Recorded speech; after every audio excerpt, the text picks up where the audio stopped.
everybody, and welcome to Toffee Bluecast. A bit of a hour before the match, pre-match talk. And he's back. He is with me. Paul, how are we doing, mate? You all right? I'm good, mate. I missed it. It's just been crazy few weeks with the end of school and daughter's 16th birthday. So it was a huge party. So I've had my hands tied, to be honest. But now off school, as you can tell, a bit beardy now. We go into hibernation as teachers. So it's a nice time for football to come back around a little bit. So I'm looking forward to the game later. To give Aaron a shout out on the 16th. I told the listeners it was the 16th. That was. It would take Paul a lot to not be here. And I think we saw that as a worthy occasion. People are in the house. Get your comments flooding in. Carl, can see you in there. Emma, early on, see you in there. Of course you are. Do get your comments in. We do want to hear from you. And we'll talk a bit. We'll talk about the lineups. Obviously, they've just come out before the game. We'll talk about what we think is going to happen. We'll do a score prediction. And we'll also talk about a bit of transfer news that's just come out before this as well, which is pretty cool. What should we start it with, Paul? Should we start it with the transfer news and then get into the lineups? Yeah, you go transfer and update me a little bit. I've seen the little highlight reels that we've had. Well, you know me. So they call me Daniel Romanio Robrizio, Danny Fabrizio Romanio, Danny Divardo. I don't know what they call me. I'm not an but I know everything. Let's just say that. Right. And let's have a look. I have got... So all the Everton fans, the US fans and stuff, and a lot of people have gone over as well. They're all over there now. I wish I was there. I think the Toffee Bluecast should be there as well. They're all over there now. And what a place. It looks absolutely insane, to be fair. And they've done a night's meet Tarkowski, Njai, David Moyes, and Coleman, of course, the legend. And David Moyes said, this was last night, David Moyes said, we will be bringing in, he wants about 8 players, David Moyes says. And he said, Everton, we might not get Europa League, but I want to go for Europa League. That's what David Moyes has said last night. And Everton fans are really happy with that. And I'm happy with that as well. And we got some nice banter from the players. Tarkowski was quite funny talking about Coleman not meaning that shot from Leeds where it went in from like the corner flag. And it was good banter. And yeah, so Moyes said 8 signings last night. Now, after Moyes said 8 signings last night, Everton fans obviously getting excited, but probably thinking you're chatting a bit of base here, David Moyes. We're not signing 8 players. We're linked to no one. And we probably wasn't linked to no one last night. And then this morning pops up, and we was a little bit linked to this guy, but this guy, it says that the deal is basically nearly done. And he's a very good left back, a very, very good left back, actually, with a lot of talent, an upcoming player, probably a player that we wouldn't expect to get, that other teams might nab him. And Fabrizio, he said with this guy, because I'll try and give you the exact news. I don't know if you've got it there, Paul, but basically Fabrizio's just been talking about Everton today, which is nice. Yeah, we had a few mentions, didn't we? Yeah. He said Adam Mazou, with this player, will start medical at Everton on Sunday and then complete all formal steps for a 12 million package move. So that sounds like that could happen, doesn't it, Paul? I don't want to curse it because we are the curse channel on these. We are the curse channel. Yeah, anything could happen, to be fair. But from what people, most of us don't know him, obviously. And he's been behind... David as well, at that sort of left back spot. So, but what people have said is that we seem to be hopefully getting him for a low amount, and he's got lots of potential to eventually be sold on for a high amount. So, everyone wins. And he also do a decent job. I think he's a bit of a proper attacking left back, Paul, as well. People are saying he's like a winger that's a left back. Yeah, going off the clips. Yeah, he looks like he's got the tackles in him. On the clips, you can see him tackling and you can see him bombing it forward. Now, these are just YouTube clips. They pick out the best parts of, obviously miss out the bad parts. But we've been crying out for someone to give Mykolenko competition. So I think this would He's good. Are you happy with this? Let us know in the comments. Would you be happy with this guy coming to Everton? I like the idea. I mean, some people were saying an older player to sort of go behind Mikalenko as cover, but I prefer the idea of someone who's younger and hungry, and whoever it is, what Mikalenko or otherwise, someone who can take over when that player then moves on, or basically just to give that player a kick up the arse. Because Mikalenko, I think, has done pretty well for us over his time. He's had his critics, but I do like the idea of someone biting at his heels to try and get in the side. So, and this lad apparently can play left and right back. He's played in both full-back positions. So we do like a utility kind of player, don't we? We like a utility kind of. Same as you. I was looking at that Argentine player, about 33 years old, with all that experience. But if you're going to go and get someone that could be our future, that I don't. It's a weird thing, because you don't want to just turn your back on Mikalenko, because we all love him. Yeah. But then you can't just say, "Oh, if a better player comes in." If a better player comes in than Mikalenko, he plays. It's that simple. That's the competition you need. And I think Mikalenko needs that competition as well. So, to land on someone that's probably as good as Mikalenko, if not better, you can't really do better than that on a transfer as a left back. So I'm really happy with that. And this looks like it's going to happen very soon, this one. This looks the more prominent one of happening. And now on to the next one, because Fabrizio reported this as a double whammy. On to the next one. This guy, I don't know if I've put him good on the picture there. He doesn't look that happy, does he? Is that Fofana? Malik Fofana. I mean, now, there's shades of Aaron Lennon there, and to be honest, very soft. I don't tell me about Malik Fofana. What do you know about him? Well, he's got long hair, a bit like Fellini. That's about all I know about him, Paul. To be fair. I don't know a lot about him, but I did put another clip up, and he looks like he's a bit of dynamite. He looks like he can bomb it down the left wing. He's a left winger, from what I've seen, bombing it down the left wing. That he's played in the Champions League and stuff like that. People are saying he's ripped teams up in the Europa League. He looks class. Let us know in the comments about him as well, because we are all together here, not just us. We do get you involved. We don't leave you out. Let us know what you think on him. But from what I've seen, he's really good. He's like a proper left winger. Now, a lot of Everton fans will be saying, "Oh my God, we need a right foot. He's left. We don't want a left winger. We want a right winger." What I will say is, if this guy is insane left wing, Iliman Ndiaye can go and actually play his position, the number 10. People forget that Iliman Ndiaye is having to play left wing because we haven't got that much of a good left winger. So, if this guy's that good, Iliman Ndiaye could play the number 10 or right wing. I don't see the harm on bringing an insane left winger in. But from what I've read on this, the only downfall is someone said that he's turned a few clubs that Nottingham Forest because they haven't got Champions League. Now, unless Everton have got Champions League and I don't know about it, we're in that same sort of boat. So it says here, Malik Fofana, top target, as exclusively revealed, with advanced talks ongoing with the club, with Everton. So unless Everton are selling the package really good, Paul, and advertising the new stadium and really putting out the plan good that we're going to move forward and try and get Europa Champions League, we must have really put out a good thing to this guy. But to get a player, this is what I've been crying out for personally, because I want to get a player that we shouldn't get. Do you know what I mean? You want to get someone that's better than your team. You want to snip that player that's too good for you. That's how you become a good football team, I think, is that you good surprise. Yeah. Yes, exactly. So what's your thoughts on him? Because that would be like a new left back and a new left winger. So it would completely make our left side really exciting.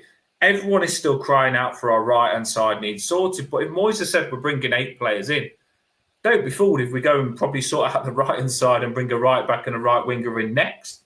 That is probably what we should be looking at, Paul, to strengthen us up that much. Yeah.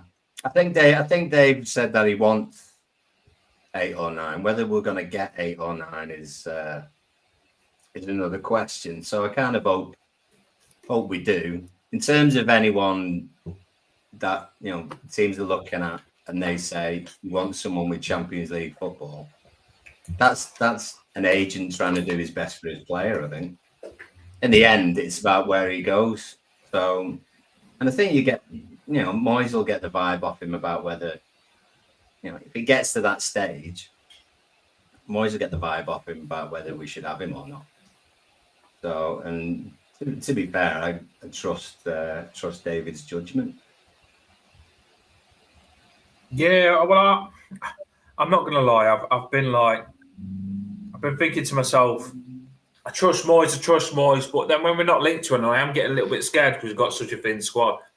And if you said to me before yesterday, was I scared? Yes. When these two players have come out, I've actually thinking to myself, you're getting scared for no reason. Just let them do the jobs. We've got a new board. They'll probably have everything in place. They've probably got plans. They know exactly what they're doing. And I think us Everton fans, we're scarred from bad transfer windows and a bad board and nothing happening and having Mashiri that's not going to put no money in because he's in debt. We've already gone and seen that. I can't remember the exact terms for it, but someone's gone and put loads of money into Everton. We've got some new shareholders to turn over a lot of money. Do you know that, Paul? Yeah. I don't know all the ins and outs, but someone posted a sort of simple explanation of more shares became available, so more money came in the club. So that means that we can spend more because of PSR or stuff like that, basically. I won't pretend to know all the ins and outs and understand it perfectly, but the gist is more shares, more money, can spend more on players. I think that's the three main things from our point of view that we'd understand, really. But I mean, it's going to be. We've not had a season where, for a long time, where we look as though we're going to buy so many players, and for them to all come in roughly at the same time as well is quite a transition. That look out for don't be surprised if the excuses of it's going to take them time to gel, blah blah blah, all that kind of paper when teams do get lots of players together, because it might well take time to gel. I would like some of them to actually get on the pitch, because I don't think we've seen any of them yet. As Travers, who played in the last one. No, Travers has played a game, hasn't he, since he's come? Yeah, Travers played in the live watch that we did. Yeah, he played. Yeah. He started off shaky, did a cracking save. Young kid come on right wing that a lot of people wanted to see. A few young players come on in the end. I mean, a few of the younger ones, like Heath and that, have had a go, and there was a lad at fullback as well, wasn't there? He's had a go. But I mean, if you look at down below now, the team's just going along. It looks as though either we're playing a bit of a makeshift or we're actually doing three at the back. Whether that's something that we're just having a look at, or I'm not sure. We'll have to wait until the game. But on the bench, Travers and Tyree, two keepers. Then you got Armstrong. Barry's on the bench, thankfully. Schmitty's there as well, Heath and Yango, and Thomas. So, I do hope that Barry gets a chance tonight to have a good 20 minutes, half hour. That would be good. So we get our first look at him. But pre-season is pre-season, isn't it? It's not so much the results. You want to see your new players. You want to see if we're doing anything different. And it's all for players getting their fitness, really. So enjoy it later, but don't go too crazy if the result doesn't go our way. Should have seen me on the live watch. I was going absolutely nuts. Bloody hell! I wasn't. Afterwards, I realised it is only a friendly, but I struggle with this. It's only a friendly, but I do get it afterwards when you do think about the bigger picture. But on this, you just mentioned it now. The reason I didn't write the lineup is because I ain't got a clue who's playing where, Paul. Here, let us know in the comments as well. It's first of all, I like when they do the lineup on the. This is the Everton one that they put out on X, and I like when they do the lineup if they can put it in order, probably from Pickford, left back, centre, so you know exactly who's playing where. But when they actually don't put it in order, it really does confuse you. I think they should to anyone that writes these lineups out, can you put it in order from goalkeeper to left back all the way through to midfield to striker? Because to me here, I'm seeing Irabunam and Garner up front, and it's just really confusing me. I don't know whether you lot think the same. Chris Beasley works for the Echoes over there, and the team sheet looks even more bizarre from the sheets that you get. So I'll just sort of I don't know what you can see it or not. Just put it on there. So on their team sheet, Pickford is captain, goalkeeper. Then it's Alcaraz at right back. James Garner up as well, isn't it? Centre back. Garner Gay left back. Patterson up front with Jake O'Brien in behind. So looking forward to seeing how that goes. Well, Carl Bryan said the same as you. He thinks back five, but explain to me now, like, what's the team? Like, who's the three centre backs then? Tell me that. Who's the three centre backs from what you can see? Emma's in the comments as well. Shaddy's in the comments. I'm actually not. I know that's. Sure. The only dodging it. I can see. The only recognised defenders there are Patterson, O'Brien, and Mikolenko, which makes me wonder whether someone like Irabunam could be sort of dropping back a little bit, but I don't know whether to see him as a centre. You know, if it was back four, you'd maybe think Mikolenko, O'Brien in the centre, Patterson right, maybe McNeil plays left hand side of a back four. You know, and then you got Ndiaye left hand side, Garner, middle diddle, Alcaraz maybe on the right, Irabunam in behind Beto. I don't know. I'm kind of just going off a whim, really. It's the most bizarre lineup I think we've ever had on the channel. I'm not going to lie, it's really confusing, and I'm pretty sure someone will know what's going on. Carl Bryan, he's said McNeil and Pato wing backs, but who's the three centre backs? Like if you are to have three centre backs, you can only presume that one centre midfielder is going to play centre back here. Is James Garner going to play centre back? Is Garner Gay going to play centre back, or is Irabunam going to play centre back? I am really intrigued on this. It's proper fried my brain for no reason, Paul. This, I'm telling you, I don't know what. I don't know. I've tried. I've tried 20 times. It's like a word equation. Yeah, Rod's not far off. That team looks like Moses defending. Forget it. I don't mind that. I do like that. Almost, I mean, if you're looking at your opposition as well, I know we want players to get fit and everything else, but if you're looking at your opposition, Bournemouth are they're very good at attacking. Like some of their players, I mean, especially sort of attacking left and right forwards, you know, we're playing three at the back against it. So it's it would be interesting. It'll be interesting, all right. I'll give them that. No, I'm really intrigued on what it's going to be. We're going to have to figure it out. I reckon it's back five, to be fair. I think it will be back five at some point. It might be a back 10 one or two times as well, if people don't know where they're going to be playing. But Emma did say I'm more interested in about what we do going forward, because when you look back at the even the Accrington Stanley game, the Blackburn game, you know, we came from behind to beat Port Vale 2-1 and behind closed doors. You know, the chances that we've had that I've seen haven't been that great. And if they have been all right, decent chances, then we've scuffed them or not had the power behind them. You know what I mean? So, and some of the lads that we've got playing up front have not taken many of those chances. No, Beto got a couple, did he? 1 or 2 goals. But Shimiti just looks a little bit lightweight and stuff like that. So it's the same sort of concerns that we had most of last season, in the fact that we're not taking chances or not creating good enough chances. So that's the bit I'm really hoping that we turn around. Do you think Keane's been left there? Emma's just said might be. Emma's just said, yeah. Is he Is he on the bench or not, Paul? When you just looked at the He's not on the bench. No, he's not on the bench. No, so he must be injured. Now, we've got, obviously, Tarkowski is coming back. He is there. He won't be long. We don't want to push Tarkowski back because he's massive for us this season. And Emma said that it's massive that these pre-season games that we do pick up a bit of form and build confidence so we start the season strong. I agree, because I think the first 3 games are good games, are winnable. So I'd hate us for it to start it bad, especially with the derby being so soon. So I agree with you that, Emma, completely. But I've figured it out, I think, and I'm going to be completely wrong because I'm always wrong.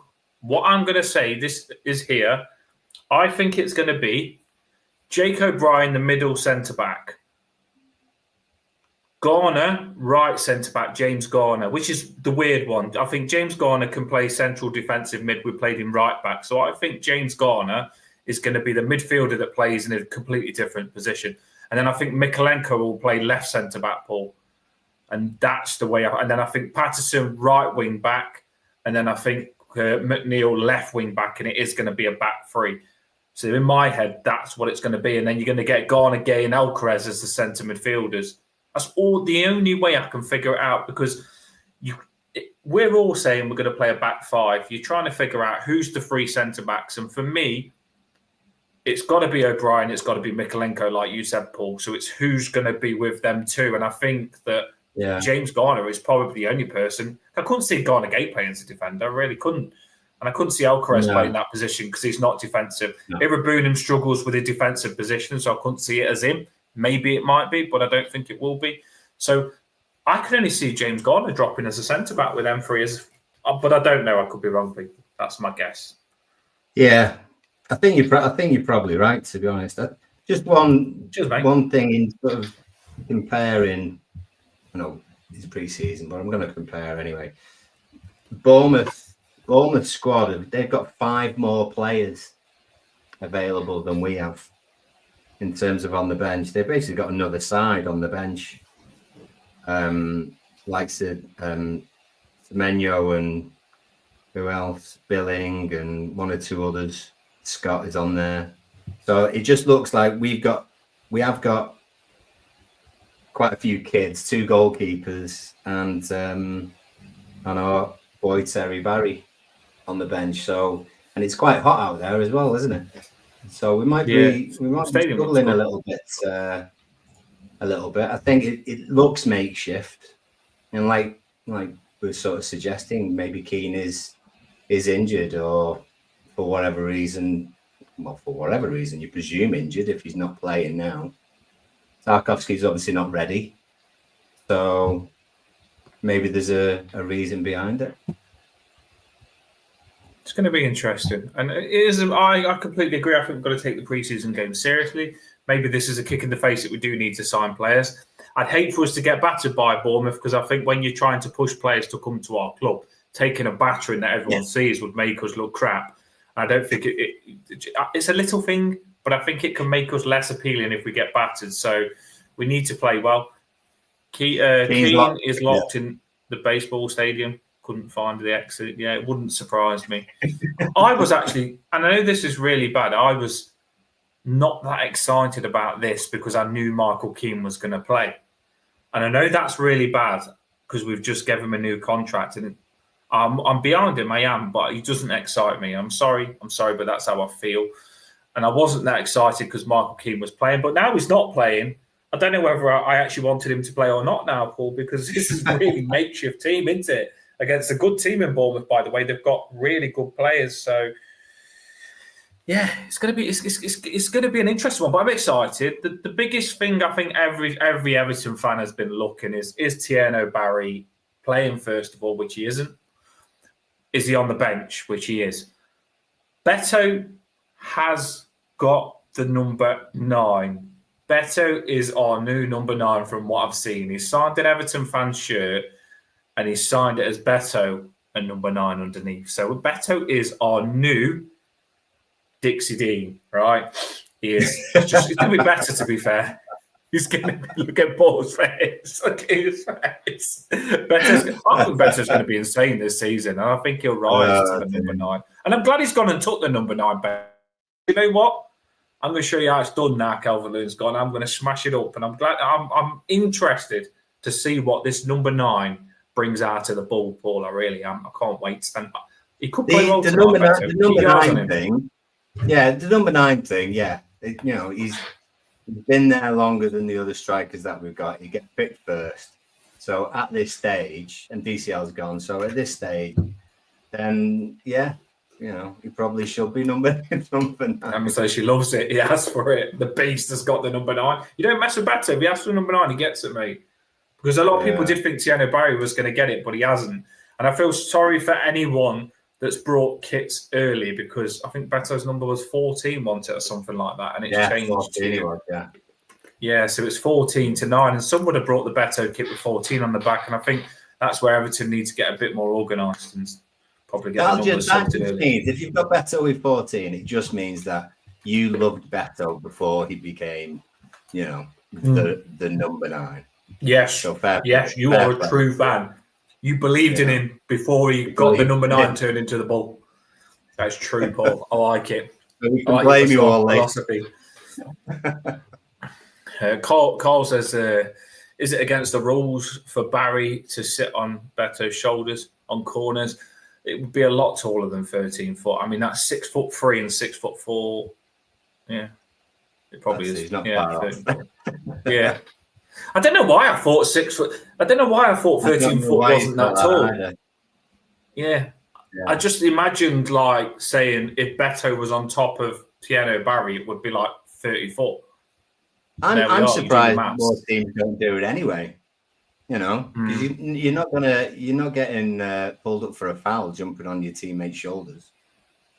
I'm pretty sure we'll end up buying some kid from Europe who's 13 foot soon anyway, so it'll be fine.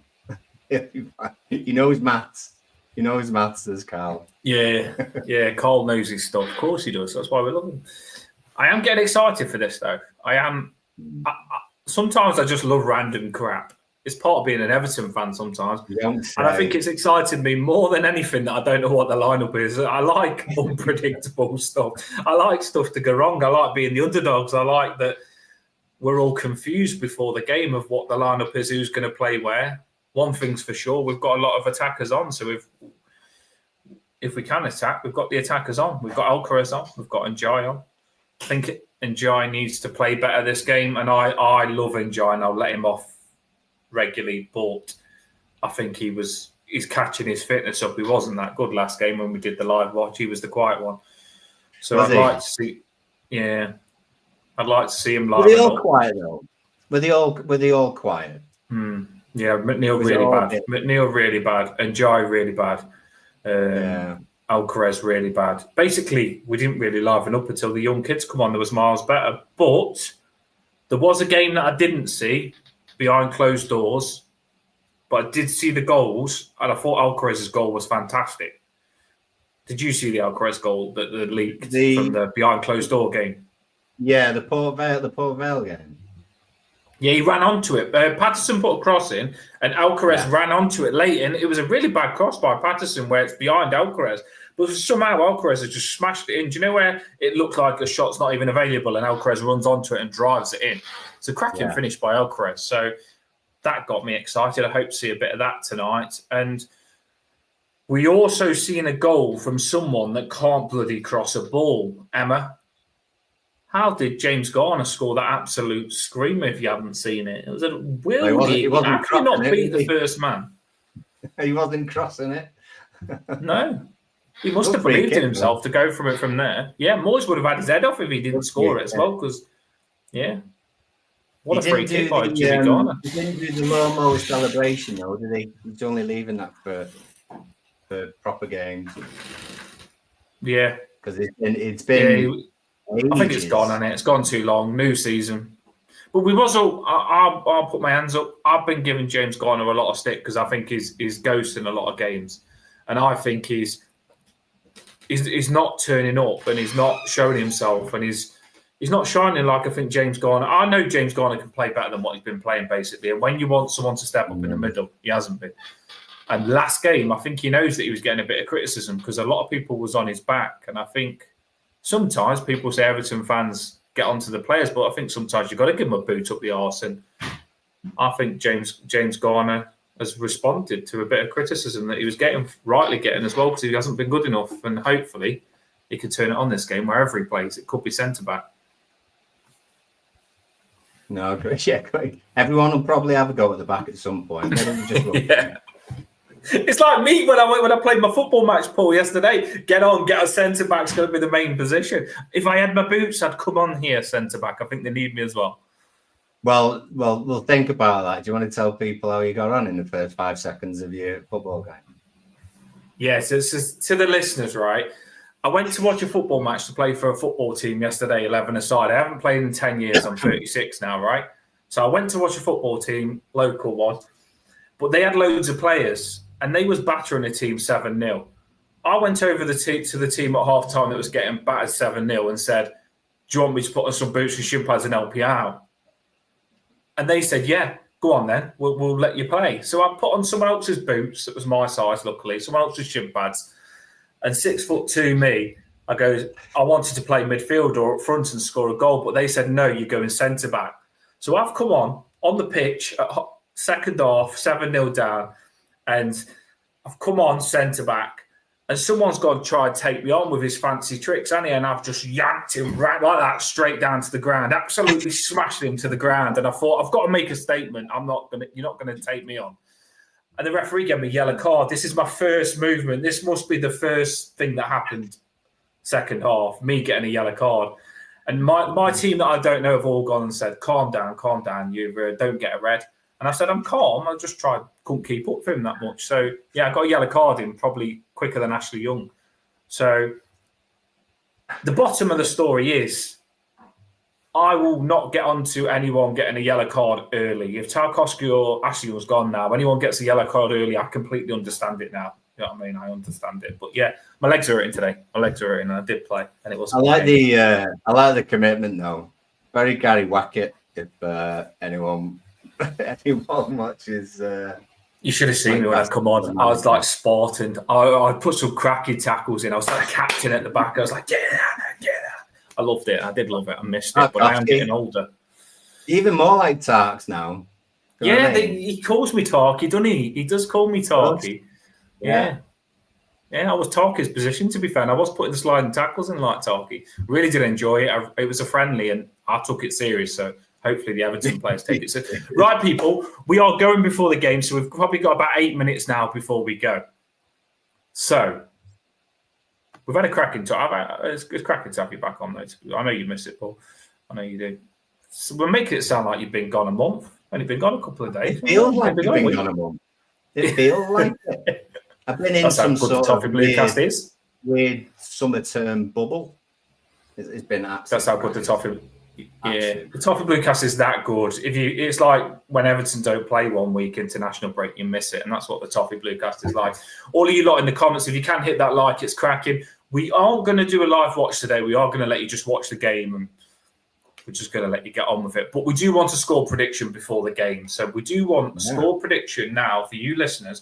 Get the score predictions in the comments, and we'll read it out, and we'll go, and we'll let you crack on and watch the game. Right, score prediction.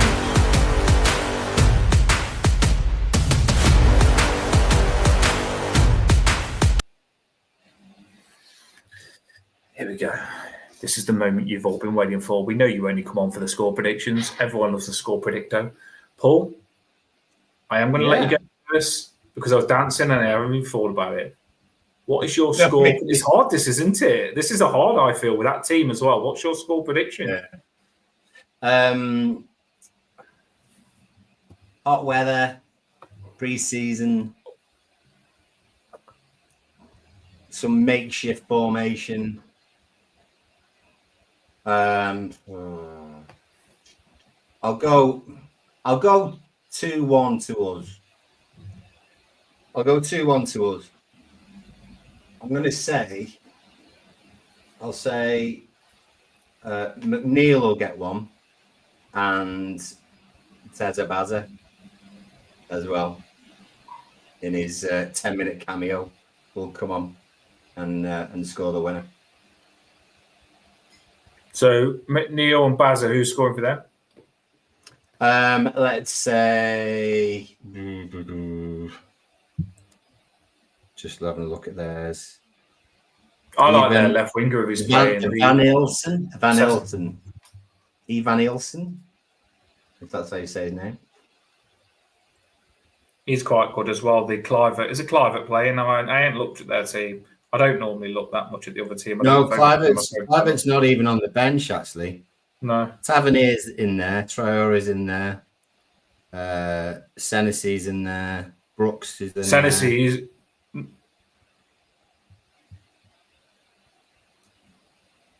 So they got a few on the bench. Put their lineup out. Semenyo's on the bench as well. Yeah, so they haven't gone full strength, have they? They haven't gone all the best team. So we've got a chance, lads. We have got a chance. I wouldn't be scared if they played the best team. No. Should we go on? What's yours then? I'm going to go for. You just mentioned that they ain't got a lot of the best players on, so that's good news, I think, when we haven't got our full strength squad either. I'm going to go for. My score prediction is. I think we'll win 4-2. I think it's going to be a lively one. It always is. You know what I mean? This brings flashbacks of bad games for me. That comeback that they did, 3-2. But 4-2 to us. Let's get some goals. Let's just go for it. 4-2 to us. Our goal scorers, I'm going to go for Jake O'Brien, a header. I'm going to go for Njai. I think he's going to get one. Yeah. I want Barry to score. We all want Barry to score. And I want Beto to score as well. So there you go. There's me 4. Is that 4? Yeah. And then I'm going to go for them. I don't know for them, to be fair. I honestly, I don't know. Anyone. See who scores for them, I don't know. I don't even care who scores for them. The fact that I haven't got the team in front of me that they've got, but that Sessegnon on the left wing, he's normally ace, but Paul's just said he's not playing. This is who Clivert. I don't know if you can see. Oh, that Otora, he's good, isn't he? The Otora, the one that plays striker for him, he's decent. And the striker as well, he's been doing a lot in pre-season. So I'd say the two at the top probably for them. That's my score, 4-2. Paul, chuck on the screens the score predictions that we've got, and then we'll let everyone shoot off and watch the game. Some people might be doing a live watch. We ain't this time. We will do some live watches. We will get the setups on the live watches and do some more. We did one last time, but sometimes it's not always easy for us to do them because we've got a lot going on. But we will do some. There we go. Shelley's a 2-1 to us. I agree. Hopefully, Shelley. I like Carl. Carl's maths is spot on tonight. Mikolenko, 7 goals, 9-1 to us. That'll be good. He has got good maths there, to be fair. DVD will be out the day after. Let's see. Danny thinks we'll be 3-0 down after 20 minutes, so he'll turn it off. Emma says that 3-0 Keep it on. but Hart says 3-0 for us. And yes, Hart, go with Hart. This is probably what I thought it might be, but I didn't want to say it. Doyley said it. So that is, yeah. I was expecting that from you, Paul, to be fair. I know, but I didn't want to go there. And of course, it doesn't matter whether it's pre-season, it's cup game, it's league game, it could be the World Cup final and we're in it. Eugene, 4-1, Beto hat-trick. Yeah, Beto hat-trick, yeah. If I didn't get that from Eugene, my heart just wouldn't be the same. Eugene, I hope it does happen, 4-1. I actually think if that would be a good score. I like that. Everton win with all our new players. Yeah. So Nick reckons 3-1 and died. Oh, hope be good. Barry, Van Ilsen for them. Carl reckons 3-0 Carl. for us. Goal from Barry be nice as well. Positive that from Carl, like it. Yeah, and they said didn't score a goal last time in the pre-season in the USA. So must be the So yeah, people are realistic but slightly positive. Yeah, no, it's good. There's a lot of positivity in there, though. Even with that, I love our fans. I mean, the fact some of us are going 3-0, 3-1 with that lineup that we put on at the start, with a centre midfielder, centre back, shows that we'll be positive no matter what. Right, awesome. We are going to go and let you watch the game. Really hope you enjoy it. Really, I can't wait to watch this now. I really can't. When you do these pre-matches just before, it's not the night before, it's just before. This is big. Have a boss one. Are you doing a post-match? We don't know. We don't know. You never know what we'll do. We never know. Might jump on for 5 minutes after. We might not. Who knows? Might do one tomorrow. Up the top is everyone. Have a boss one, and let's win this. Let's see Beto get the hat-trick in the number 9 shirt, Paul. Yeah, you feeling that? Yeah, who knows? I look forward to seeing that. Get more forfeits for Paul. We'll have to sort some forfeits when the season starts on Beto and Paul. Get them clashing again. Paul seems to bring out the best in him. Up the top is have a boss one.